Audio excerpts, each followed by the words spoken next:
नमस्ते दोस्तों, मैं अनुराधा त्रिपाठी आप सभी का स्वागत करती हूं अपने चैनल में जिसका नाम है अंश ज्ञान। दोस्तों, आज हम बात करेंगे पूर्णिमा के व्रत के बारे में। पूर्णिमा हर माह में आती है। पूर्णिमा के दिन श्री सत्यनारायण भगवान की पूजा पाठ और व्रत करना चाहिए और सत्यनारायण भगवान की कथा को अवश्य पढ़ना या सुनना चाहिए।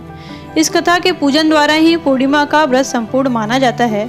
इस कथा को सुनने का फल हजारों सालों तक किए गए यज्ञ के बराबर होता है। शास्त्रों के मुताबिक ऐसा माना गया है कि इस कथा को सुनने वाला अगर व्रत रखता है तो उसके जीवन के दुखों को श्री हरि विष्णु खुद ही हर लेते हैं। स्कंद पुराण के मुताबिक भगवान श्री सत्यनारायण श्री हरि विष्णु का ही दूसरा रूप है।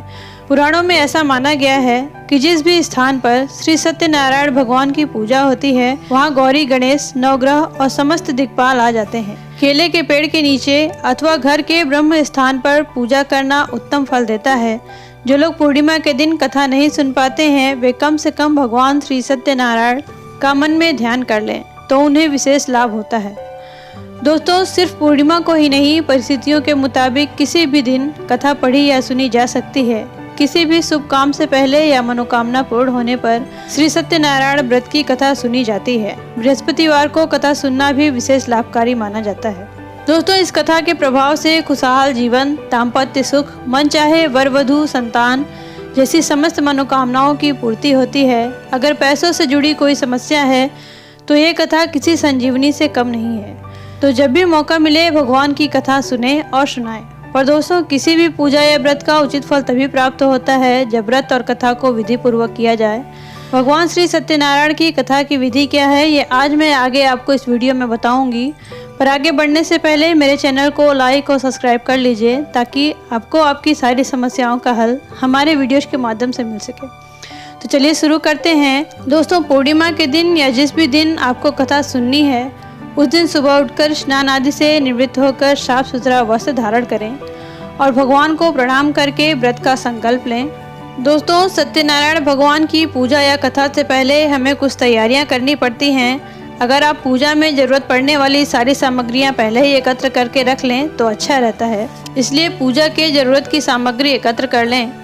दोस्तों, भगवान सत्यनारायण की कथा सुनने के लिए किसी योग्य ब्राह्मण को अवश्य बुलाएं क्योंकि पूजा करते समय कई मंत्रों का उच्चारण करना होता है और कथा सुनने के बाद मंत्रों सहित हवन भी करना होता है। इसलिए किसी योग्य ब्राह्मण को अवश्य बुलाएं। दोस्तों, अब आइए जानते हैं पूजा की विधि क्या है। सबसे पहले तो पूजा में प्रयुक्त होने वाली सामग्री एकत्र कर लीजिए। सामग्री इस प्रकार है: चौकी, केले के पत्ते, लाल कपड़ा, कलश, चावल, थोड़ा सा गेहूँ, पूजा की सामग्री, रोली, चंदन इत्यादि, लाल कपड़ा, सूजी या आटे की पंजरी, पंचगव्य, सुपारी, तिल, केला, तुलसी दल, गोबर लेपने के लिए, भगवान श्री सत्यनारायण की कथा की किताब, आम की लकड़ी, आम का पल्लव, जनेऊ, देसी घी। दोस्तों, पूजा करने से पहले पूजा स्थल को गाय के गोबर से लीप कर उस पर रंगोली या अल्पना बनाएं। फिर उसके ऊपर एक चौकी स्थापित करें। उस चौकी के चारों तरफ केले के पत्तों से मंडप बनाएं। फिर उस चौकी पर लाल कपड़ा बिछाकर भगवान श्री सत्यनारायण की शालिग्राम रूपी पिंड की स्थापना करें। चौकी के सामने थोड़ा सा गेहूं का ढेर रखकर उस पर जल से भरा कलश रखें और कलश के ऊपर आम का पल्लव रखकर श्रीफल रखें। इसके बाद 5 सुपारी से गणेश जी की स्थापना करें। अब गौरी गणेश की प्रतिमा और श्री विष्णु और माँ लक्ष्मी की प्रतिमा भी स्थापित करें। फिर पूजा की सारी सामग्री अपने पास रख लें। फिर आसन बिछाकर अपने बुलाए गए पुरोहित को आसन ग्रहण कराएं और खुद भी आसन पर बैठ जाएं और वह पूजा करना प्रारंभ करें। सबसे पहले भगवान के ऊपर गंगा जल छिड़कें, फिर अपने ऊपर भी गंगा जल छिड़कें। फिर दूध, दही, घी, तुलसी, मधु, मेवा इत्यादि के पंचामृत में प्रभु को स्नान कराएं। फिर उन्हें जल से स्नान कराकर फिर से चौकी पर स्थापित करें। फिर प्रभु को वस्त्र और रक्षा चढ़ाएं। इसके बाद प्रभु का चंदन, हल्दी, कुमकुम से तिलक करें। फिर फूल व फल चढ़ाएं। फिर भगवान को लौंग, इलायची, मिश्री का पान का बीड़ा चढ़ाएं और दुर्वा चढ़ाएं।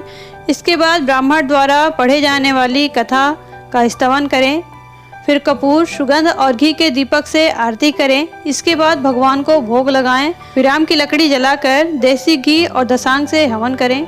दोस्तों, पूजा करते समय सबसे पहले गणपति की पूजा करें। फिर आदि 10 दिक्पाल की और क्रमशः पंच लोकपाल, सीता सहित राम, लक्ष्मण की, श्री राधा कृष्ण की, इनकी पूजा के पश्चात ठाकुर जी व सत्यनारायण की पूजा करनी चाहिए। इसके बाद माता लक्ष्मी की पूजा और अंत में महादेव और ब्रह्मा जी की पूजा पुरोहित के कहे अनुसार करें। पूजा के बाद सभी देवों की आरती करें और चरणामृत लेकर प्रसाद का वितरण करें। पुरोहित जी को दक्षिणा व वस्त्र का दान करें, साथ ही भोजन कराएं। पुरोहित जी के भोजन करने के पश्चात उनसे आशीर्वाद लेकर ही जातक को भोजन करना चाहिए। दोस्तों, धर्म शास्त्रों में कहा गया है कि सनातन सत्य रूपी भगवान श्री विष्णु कलयुग में अनेक रूप धारण करके लोगों को मनवांछित फल देंगे। भगवान श्री सत्यनारायण के रूप के व्रत की पूजा और अनुष्ठान करने से मनुष्य के सभी दुखों का अंत हो जाता है।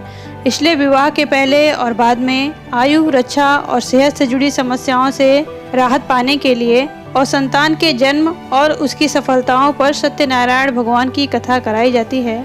दोस्तों, भगवान श्री हरि विष्णु ने खुद नारद भगवान से भगवान श्री सत्यनारायण के व्रत की कथा के बारे में बताते हुए कहा था कि हे देवर्षि, जो व्यक्ति सांसारिक सुखों को भोगना चाहता है और मरणोपरांत परलोक जाना चाहता है, उसे सत्यनारायण की पूजा अवश्य करनी चाहिए।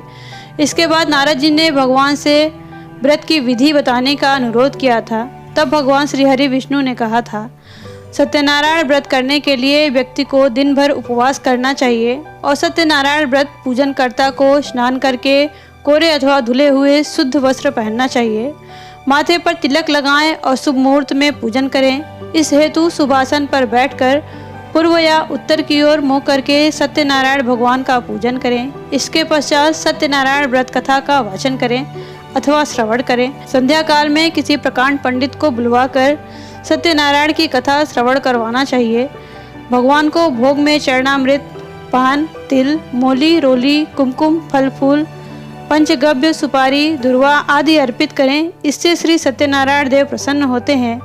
सत्यनारायण का व्रत पूर्णिमा के दिन करने का विशेष महत्व होता है, क्योंकि पूर्णिमा भगवान सत्यनारायण का प्रिय दिन है।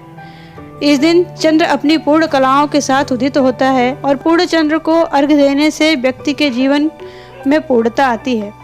दोस्तों, सत्यनारायण भगवान की कथा के फल का जितना बखान किया जाए उतना ही कम है। यह कलयुग में दुखों से मुक्ति का एक ही उपाय है।